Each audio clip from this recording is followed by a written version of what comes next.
Let's take a look at the rupee first, where you have seen very flat trades coming into the markets today. There has been some strength continuing in case of the equity markets, and in the international markets also, you have seen disappointing session for equities, where a sudden sell-off was witnessed in the last hour of trade. Remember, markets are eyeing the WPI data expected tomorrow. On your screens, the currency shut shop at 61.17 flat, nearly 4 paisa of a move coming in there. Let's get on board then. Vijay Bambani, who's author and CEO at VSPL India. Also joining us is Ashok Gautam, who's Senior VP and Head Global Markets Treasury at Axis Bank. Mr. Gautam, hi. Let's start with you first. And it has been a choppy market for the currency today. But having said that, the IIP and the CPI numbers were pretty much in line with what the markets were expecting. How would you look at the rupee reacting to the WPI numbers now? I think rupee has been moving in a broader range, which we have been talking about for quite some time, that is of 61 to 63. But if we look at the movement since yesterday, rupee has actually taken positively to the CPI data which has come, and more so the numbers which are coming on the CAD front, as well as what we believe that on the WPI also tomorrow, I think numbers should look much better.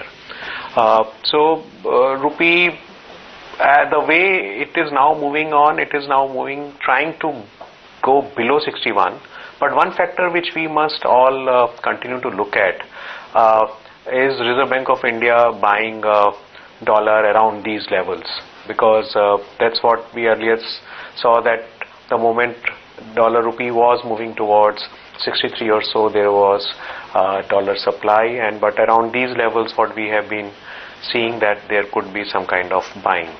So whether rupee will go below a critical level of 60.60, that is something to be seen. But if those levels are taken, then certainly a bout of rupee strength will continue below 62. But at this point it will take some time, because we'll see a two-way movement going forward for some time. Mr. Gautam, I want to throw two reports at you. One, of course, is from Barclays, which says that they are looking at a 59 kind of rupee in next 1 month. And there's another one from CLSA, which says if there is no stable government, then the rupee can slide up to 65, 67 kind of levels by next year. And if you see a stable government, or perhaps a BJP government coming in, then they are watching levels of 63 to 64 for March 2015. Which side are you bending? Okay, let us put it this way.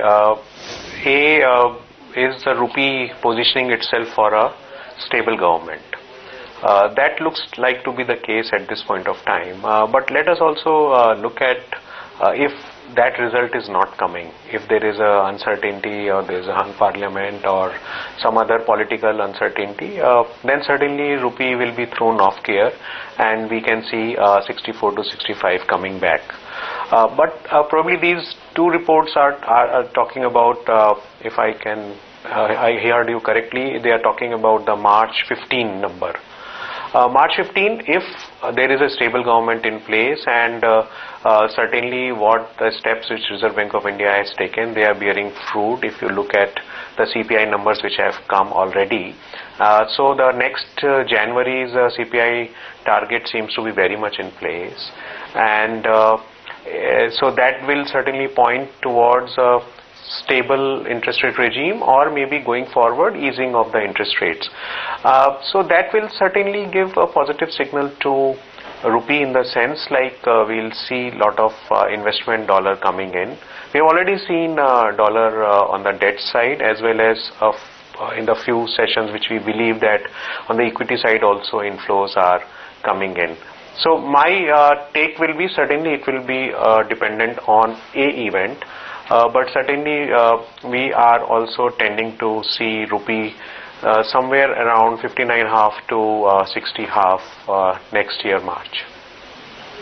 Mr. Gautam, while much would of course depend on the Indian government, the politics, elections, all of that, how much are you taking an impact from the emerging markets right now? Because there is a bit of a jitteriness there as well. Do you see rupee stands tall as of now amongst all of them? Yes, let me put it this way.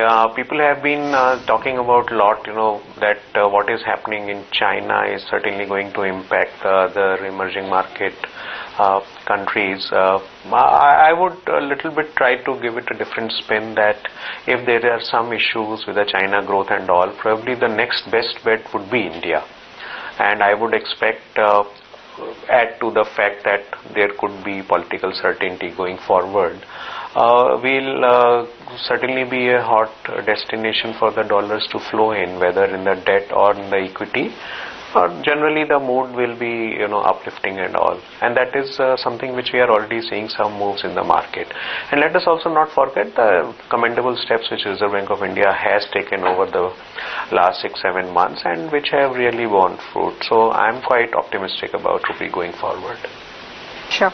Vijay, let's get you in the conversation. What is your sense in the futures market, the currency futures market that is? We have seen support coming for the currency today. How have you seen the volumes, open interest go forward? Manisha, what's really happening is that the rupee has taken positive cues vis-a-vis the dollar from the CPI numbers, the data which came out yesterday. And the dollar has seen some amount of pressure on an intraday basis. I would still maintain my view that before the year runs out, the financial year 31st March deadline that is, you are likely to see a spike up in the dollar because the scope for appreciation for the rupee remains fairly truncated. Now, 60.5 is a level, I'm talking of the cash market here. At that point in time, I would not really mind going out and going long on the USD INR because I expect a jump up before 31st March, possibly towards the 62 levels, if not marginally higher. So declines of 0.75% to 1% maybe would be an invitation to buy as far as I'm concerned. As a trader, I would seek buy opportunities on the USD INR with a clear intention of booking out before 31st March. Vijay, what is your sense on the other currencies vis-a-vis the Indian rupee? How would you want to trade them? Well, it's very clear that the dollar, while remaining subdued today, the action was clearly seen on the GBP INR and the Euro INR. The GBP INR has rallied vis-a-vis the rupee, and that too with higher volumes. You've seen 61,192 lots traded as against 57,562 lots yesterday. Where Euro is concerned, I am a little more favorable where the Euro INR is concerned, because as we head towards the 86 levels, my guess is there will be a bear squeeze. I'm sorry. The euro has seen higher open interest, which means that traders are actually willing to let their long positions roll over to the next trading session. That's always a positive sign. Now, 41,384 lots in open interest today at close of trade as compared to 37,929 lots, which basically tells me that approximately 3,500 lots being added in the open interest. I would take heart from that and seek buy opportunities in the Euro INR and trade tomorrow on declines. Mr. Gautam, what is your sense? Because we almost seem to be trudging to that 1.40 level on euro. Do you see further strength coming in for that currency? Yeah, in the euro, I think our belief is that move towards 1.40 and a little bit beyond is something very much on card. And this is what we have been discussing this today in the dealing room, and that is the sense which is coming out very clearly. How would you look at the pound sterling as well? Because that's another thing that has been gaining quite well. Yeah, but I think pound sterling, I was looking at the chart. I think going forward, to me, it looks like a sideways movement for some time to come. And if, with your permission, move to some other currencies, maybe Australian dollar, there probably the employment numbers which have come out very well despite the setbacks of what is happening in China, and that has been impacting the Australian dollar. Certainly that has been a positive move for the Australian dollar, and that is what rise which we have seen today. So this is generally what has been in the currencies in the global space. Well, absolutely. Clearly on your screens, it's near 1% of a gain coming in for the Australian dollar vis-a-vis the dollar there. Thank you so much, Mr. Ashok Gautam, for joining us and giving us a sense on whole host of currencies there.